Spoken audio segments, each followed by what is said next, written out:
Halo Aini lovers yang bijaksana dan budiman serta bercita-cita tidak menjadi tikus-tikus negara.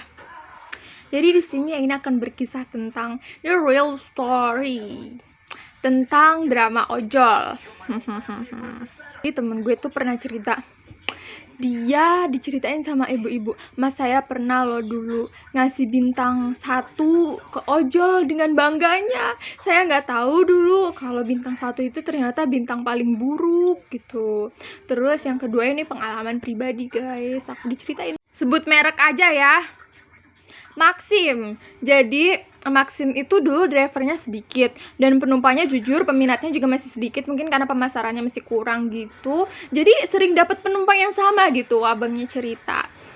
Nah, ada suatu saat si ibu ini udah langganan, udah mainnya WA nih, bukan aplikasi Maxim lagi, udah WA-an sama drivernya.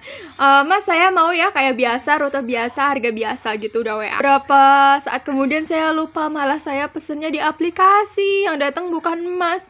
Astagfirullahaladzim, masih cuma bisa ngelus dada guys, mana katanya itu lumayan karena jaraknya jauh. Sebenarnya gue tuh lagi sedih, tapi karena bentuk menghibur diri gue adalah menghibur orang lain, yaitu kalian yang gue sayangi. Jadi kali ini gue akan membawakan siraman rohani di malam hari. Jadi guys, kali ini temanya adalah gigi. Gigi. Percaya nggak sih kalau ilmuwan bisa menciptakan gigi? Tetot, jawabannya nanti ya di akhir. Jadi majalah namanya Mata Air. Dari dulu tuh metode untuk menambal gigi yang lo bolong itu, lobong bolong.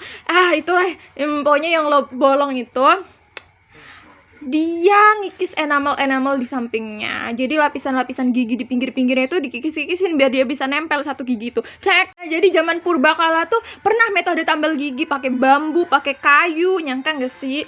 Tapi dulu tuh metode yang ngikis-ngikis sampingnya biar dia bisa nempel gitu ternyata kurang efektif. Akhirnya ilmuwan menemukan cara, yaitu membuat akar gigi tiruan. Tapi ternyata akar gigi tiruan yang disebut implan itu ternyata juga kurang efektif karena sejatinya akar gigi asli itu dia punya daya gerak gitu. Jadi saat kita mengunyah tuh sebenarnya akar giginya tuh kegoyang kanan kiri.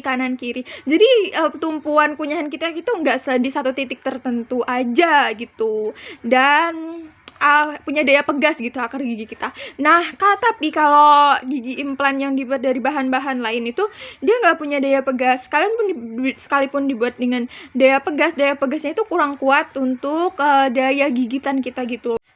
Kenapa sih gerakan akar gigi yang bahkan hanya 0,1 mm yang bisa dicapainya itu sekaligus juga daya pegas yang ada di gigi bawah gigi kita itu, kenapa itu penting guys, karena kalau cuma ketumpu di satu titik dan kayak permukaannya sempit banget itu otomatis akan mudah rapuh, dan lama-lama orang masang implan gigi bakal retak.